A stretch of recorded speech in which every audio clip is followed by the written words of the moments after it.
Today we are looking at COUNTIF function. It's a function in Excel used to count the number of cells within a specified range that meet a certain condition. Now, in a business case, this is a product sale target count. This is a small grocery store aims to monitor product sales above a set quantity threshold. With a list of products and daily sales quantity, they seek to count days each product surpassed a sales target. Now, I'm going to select this cell here. Then I have to determine the sales target. For example, 20 units. That is the sale target. Now, I'll type this function COUNTIF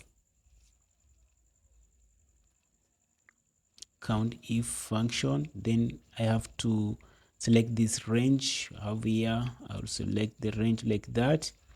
Then the next argument here, I have to enter comma first.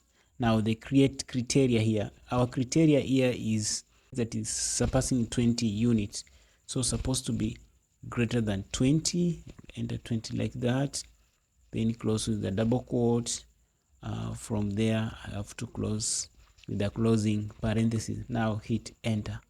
Now the outcome here is the formula instructs Excel to count the number of cells within the specified range and where the quantity is sold and is greater than 20. Now we have two of them.